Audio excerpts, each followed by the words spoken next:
Welcome to the HFT Stocks and Options Commentary. I'm Paulo Navarro. Today is Wednesday, February 6, 2013.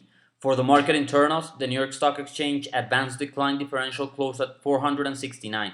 Nasdaq advanced decline differential closed at 228. There were 50 new 52-week highs for the S&P 500 and no new 52-week lows for the S&P 500. For the volatility index, the dollar-weighted put-call ratio for the VIX in Feb and March, we had bullish reading of 4 and 3.2 with 13 and 51% of the total premiums paid. Those were the biggest readings today for the total premiums paid in the dollar-weighted put-call ratio.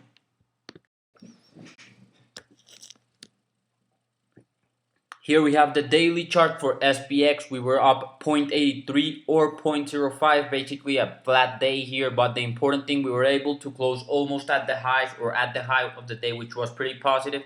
I'm still looking for 1522 as our next target here on the upside, and we continue to be on the positive 1, positive 2 sigma channel, which is good. CI here is somewhat giving us a warning sign. It's starting to turn lower and it's red, so that's a cautioning sign here, but I'm still looking for 1522 and then we'll reevaluate from there. For SPY, we had a 152 target. I keep on that target. 152 is our target here for SPY. I want to see it within this and next week. So that's what I'm looking here for SPY. You could trade against the long one, against this low here. Maybe try to get a couple of points on the upside with a tight stop. For the Qs, we continue to be on a range here, very tight range as you've seen here. I'm looking for a breakout going above the 68 quarter level, even going to 69, but we first have to see this breakout and some continuation. We've tried several times here, but no go. So we're gonna see if maybe with Apple going there, we'll get some help for the Qs. For IWM, we talked about here a low risk entry, perfect entry here. As you can see here, we went higher. We're pretty close from the highs here, so we're gonna keep on watching. I'm expecting higher prices from here, maybe 91, 92 from here as our next target. We have been coming a long way up, so try to be careful with those longs.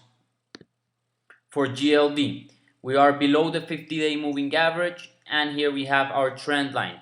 We also have this trend line from here connecting right at the target we're right now.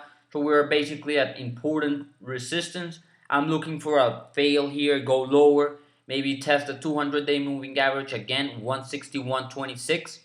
And I'm looking for a breakdown here for the 158 level. But let's see how we handle here this 50-day moving average and this resistance, and we'll take it from there. For SLV, we continue to be on the resistance here. We are on a very tight range. We talked about it yesterday. We're gonna see basically what happens if we're gonna break out here, test the 3150, or we're gonna break down and go to the 200-day moving average at 29.71. I'm waiting here. I'm doing nothing here on silver at the moment. For SLX, here we have this ETF. We talked about it the other day, this downward trend line here, basically at resistance right now. Again, we're gonna see if we're able to break this descending trend line and maybe go and test the 51 level. Before we break it, I'm looking for a range bound market support around 48.30, 48.40, and if we break, looking for that high here. So but I'm still looking for a range until we break out or break down. I'm not anticipating the movement. For BJK, this is the gambling, the casino sector. As you can see here, down 2% today. Looking for some support here, maybe around the 38 level has some support. I'm looking to see how it acts tomorrow, maybe try to fill that gap, or we're going to actually start to change the trend and go lower. So keep an eye here on this sector. For Google, here we have the Google chart, bullish here. I'm looking for 780. 780 is my target, pretty bullish here on this channel for Google. For CMG, came out with earnings last night. Here you could see up 5.41% for the day. We are facing some resistance at 326. That's the 200-day moving average. We're going to have to see how that acts there and if we're going to be able to break above. If we do, I'm looking for a test of the 340 around this high here.